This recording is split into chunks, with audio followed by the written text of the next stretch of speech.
This is Mort Sahl Day, and this is Mort Sahl. Bob, we finally meet in person, huh? Yes, After our we have. long-distance We've scam. had a lot of fun on the long-distance wires. Mort, Yeah, I it's remember nice to have you down at the Americana. Well, I'm glad we caught up with each other, Bob. Tell us this. Who is Mort Sahl? Well, why would be better. That was the next question. I'm trying to think of a reason. You know, there isn't any reason for me unless I'm doing something. I guess I'm an optimist. Maybe that's it. Why is Mort Sahl today? Why Well- do you exist as a headline act in America? I guess because some people are looking for a rallying point, you know, so they kind of chose me. Fortunately, I should say. I guess there's really been a need far and away beyond my capabilities, but there is a need because anybody who suggests thinking now is rewarded. Well, you're kind of a leader of a certain element of America, aren't you? Well, you flatter me, but I've been identified with various groups such as the college people, the jazz festival followers, the beat generation, but you know, it's all people. Tell us the basic facts of Mort Sahl very quickly, like where were you born and where you went to school and such. I was born in Canada and in Montreal, and I went to school in California. I've been in California all my life, and this is the first trip down here, and I'm a big sightseer. You know, that's what I do all day. You're a graduate of UCLA? USC and USC. the University of California. With what major? Civil engineering and public administration. You didn't study political science. No, I really didn't. It's interesting you should ask that. Most everybody says, did you study anything in the theater? But it's really political science that's significant. It's a good question. Most of your work is political satire. Most that I never was in a poli-sci department. Never had much interest in it. You know, this has just been an area of research with me. I wanted to know if you could do political humor. And a lot of people opposed it, so I wanted to make an experiment and find out if you could. And, of course, you can. But I really wouldn't want to go into that department. It never interested me that much, you know. This should be a big year for you with the election. Yeah, it's going to be a winner all the way around. I'm going, I hope to be working the conventions on television. And sponsored?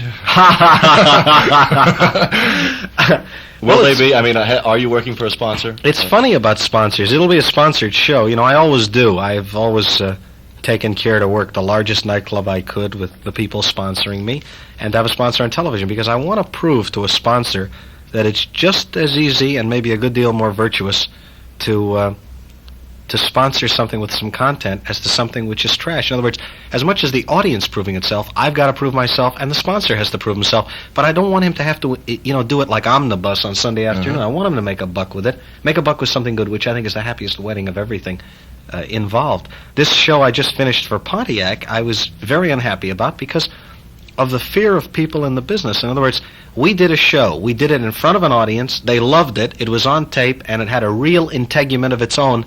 And now, then they edit it. They run scared even after they've seen it in front of them, which means you should work with the quicksilver of the moment and not do things on videotape, I'm afraid. The show you're talking about is the spectacular that you did last Friday night. Yes, sir. Yeah, right, Bob. How did you feel looking at the show in its final version? Well, I must tell you, I didn't even recognize it. You see, I had done a review which I worked on for 2 months with scripted material. You know, that's something for me to sit down and script it and organize it.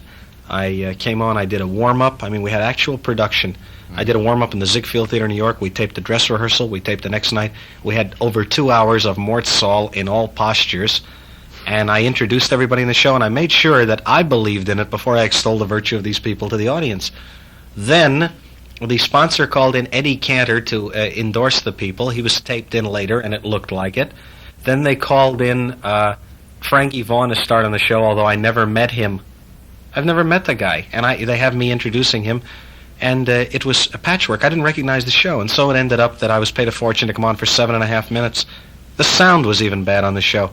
But when people are scared of something that's proved successful on film in front of them, I'm just appalled. Did they edit your material any? Did they delete anything that... Not to begin with. They taped it all, and then they cut out everything.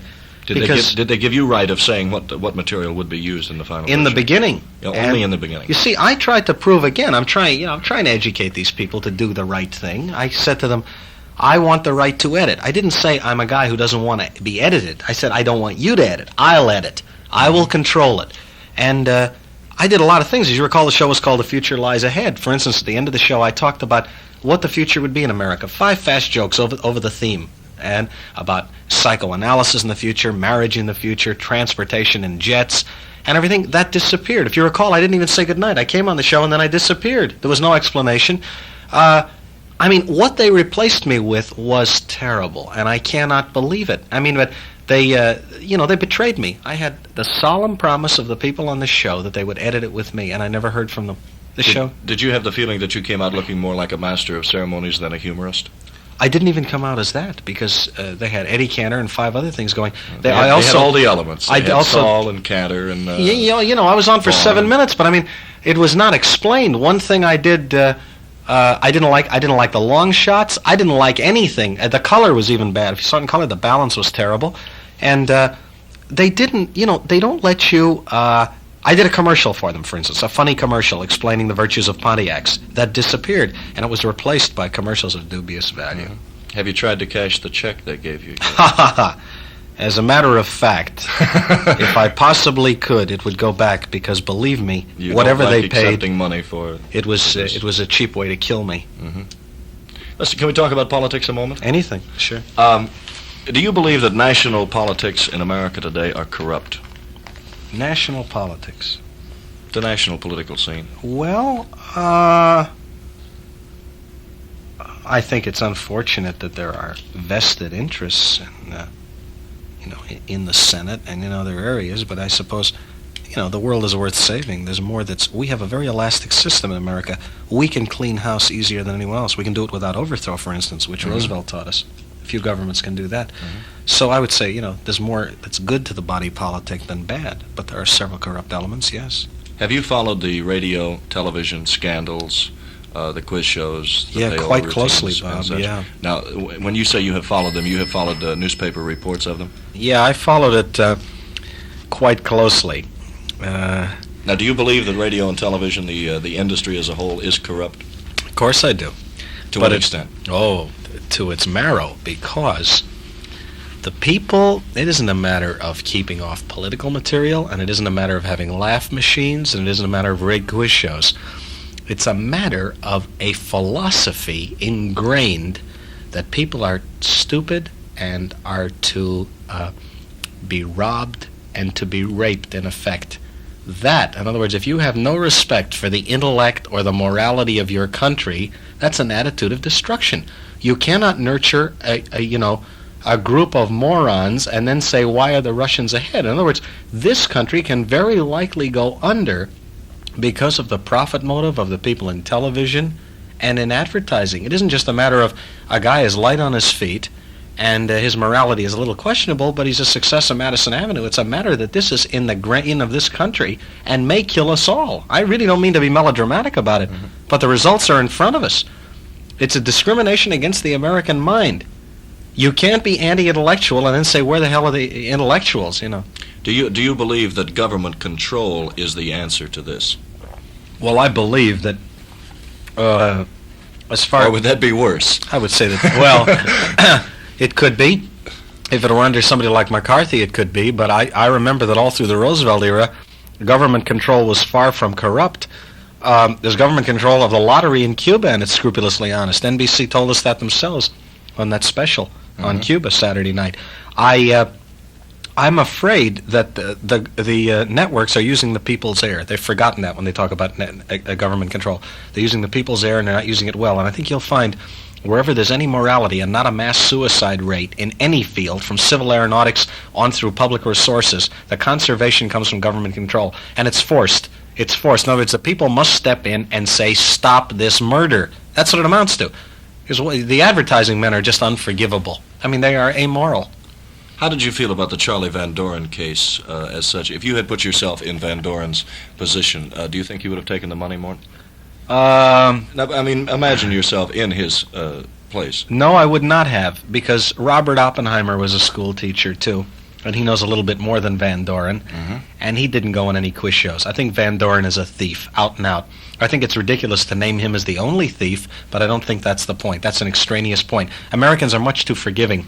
It comes from cheering for the gangster in gangster movies. They're going to forgive him now to the extent that he's making a motion picture. And oh, sure, and he'll write a book all about his moment of truth and so forth. But, I seem to recall someone telling me that Van Doren once discussed me on television and said that I was against everything and was not for anything. And I think it's quite ironic that Mr. Van Doren was on a show extolling the virtues of the Ten Commandments. I guess he didn't read them too closely. I think that he's a thief, and I think he's a perjurer. And not only that, I think he embarrassed his father, who's a great man, and I think he is a traitor to his class, which is the intellectual in America. He's a house intellectual. Have you ever been to an analyst? No, I never have. Did you study psychiatry in? No, sir. Never at all. The terms I've used on the stage were my kind of minor way of pointing up that everybody's preoccupied with it today and uses the terms and doesn't know what they mean. That's usually what I'm trying to say. And I kid about them a lot, but I don't know a great deal about it. You would probably be afraid to go to an analyst because you'd drive him out of his mind before the whole thing is over, right? I might learn a lot. I mean, I might learn an awful lot. I would go if I thought that improving on myself would help, and I'm sure it's the world that's wrong. You're all against me, Bob. Mort, what are the topics of discussion in your Nightery act at the Americana? Well, television morality, as a matter of fact. Is and, it? Anything's liable to come up from night to night, but... Any Miami material in it? Yeah, I talk about, tonight, I just did the first show, I talked about Jim Crow policy on the beach, and I talked about Fort Lauderdale and the police department and the college kids, and I talked about Cape Canaveral, and I talked about real estate values and a few things like that. And this is your first trip down in some time, isn't it? It's the first time. It I've never is. been here. Yeah, never been here physically at all, let alone work. So you probably will have a lot to learn about our community. I should say, I'm, I take every moment I can and grab a car and wander about, having a ball that way.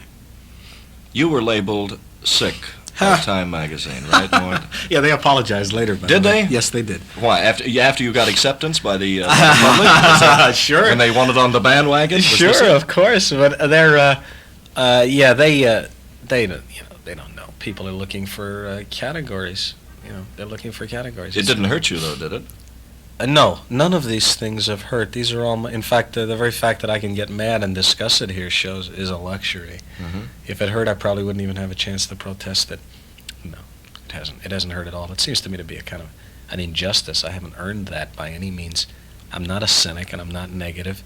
I'm a social critic, I think, but I'm not, I don't think I've earned that at all. We had a gentleman on the show yesterday named Goodman Ace who called you the Will Rogers of today, but he went one further and said that you are funnier, and much deeper in thought than Rogers, which I thought was a very nice compliment and a very gratified good explanation of Mort Sahl. Now, Lenny Bruce was one that was named as a sick comic by Time magazine, too, and I know you've seen Lenny on various occasions. Yeah. Can you give us a critique of Lenny Bruce? Well,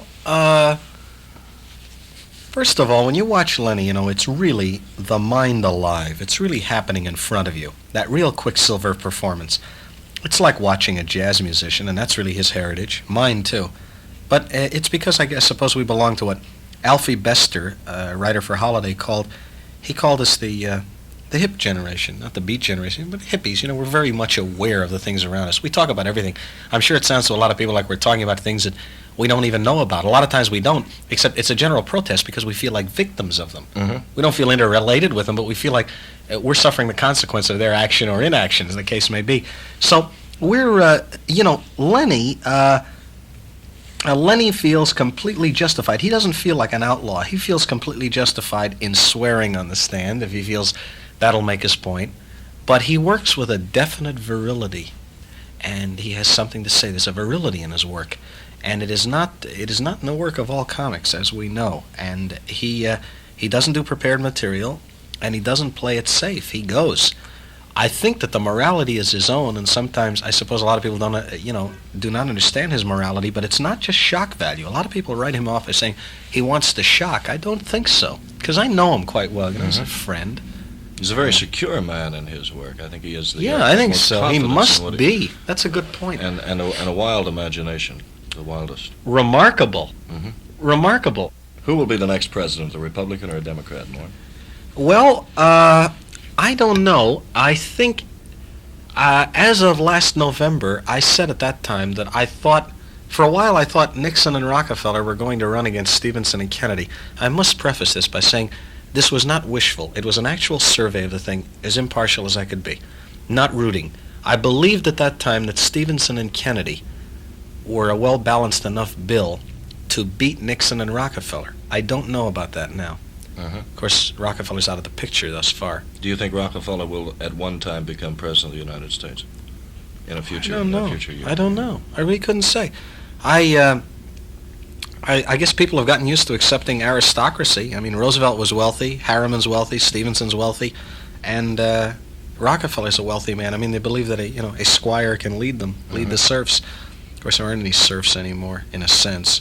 So it's kind of an interesting picture, the whole thing. Nixon was just down. It's a shame you missed him. I miss him everywhere. I just missed him in L.A. too. He makes a point of this, bro. I expect to be talking. Did he call you? I'm really not his enemy. I must make this clear. The reason I talk about him and Ike is because they're in office, and Adlai Stevenson it was just a suggestion which no one accepted. So twice. So I can't talk about him. It doesn't mean that much to people. Give a lot of trouble with names. Nixon and Ike are well known, of course, but people never do get with the name of Attorney General Rogers, who's quite an interesting guy, doing a lot, and they just don't get with some names. I'm sure they will never get with Thomas Gates, and that's quite a little thing we're having with the missiles defense. Mort, what was the first professional job that you worked as a comedian? The Hungry Eye in San Francisco. At what salary, may I ask? $75 a week. And things have improved greatly? Yeah, about 100 times that much. Now, you have all of the money and financial security that you need, am I correct? Yeah, pretty much. Now, what are you going to do? Well, I'm going to try to grow up, I suppose. I'm going to try to do more acting. I'm going to do a television series, for Metro-Goldwyn-Mayer. We have a very interesting project we're going to shoot in Europe starting in April. This is 39 weeks? 26. And they got it going, without a pilot. It's Alan J. Lerner's show. He's producing it. And comedy, drama? It's both. It's based on a columnist. It's based on Art Buchwald's columns. Columnist in Paris for the Herald Tribune. Will you give up your nightery work then? I will give it up in periods of 3 months to shoot, and then come back to it once the show is on film. Where is the biggest money, television or the nighteries? Well, it would depend, of course. For me, I could never get the television people to listen to me unless I built my base in nightclubs. Nightclubs are, there aren't too many people working now, just like the movie industry. A few people are working, and they make the most money. There's a big jump. There are a lot of people making $500 a week in the business, and there are a lot of people making $10,000. There isn't much in between in nightclubs. But, once you get into areas where you're producing your own show and all, you can make quite a bit of money in television. It's not the money so much as the control that the money gives you, though, I must say, It's just a growth process. I expect to do motion pictures. I found that if I don't want to happen to me in movies and television, what happened on the Pontiac show, I'm going to have to do the show myself. I found this once in nightclubs. I tried to write, and I found I would have to get out and do the entire act if it was ever going to happen. And the same thing will happen in television. I will have to produce the show myself and have the control. I'll have to eventually produce a motion picture myself, and it's not as unlikely as it sounds. You've just got to make up your mind that you have to do it and then package go it and produce it yourself. there's no other way, because otherwise they're never going to do what they should. Mort, when will you be back to Miami? I have a replay here, Bob, in March, and unless we go to Europe for the series early, I'll be here in March. They've already booked you for a second engagement. I'll be back. Yeah. That's a nice compliment. A real kick. I'm having a pretty good time. I may wing over the water to look at Havana unless the president changes that foreign policy again. I'm really curious. I want to see that. You're talking quite a bit about Cuba in the act, too, aren't you? And Castro and such. Yeah, you people are awfully close to all that, aren't you? Yes, I didn't realize very, the viewpoint till very. I got down here. Well, Mort, we will welcome you back in March. It's nice having you down for a week because things are really jumping at the Americana. Do you have a message for Miamians? Well, let me see. Yes. Our thought for the day. Our thought for the day. We, it's not that there's anything wrong with staying off the beach and using man tan, but if you can't believe in the sun, what can you believe in?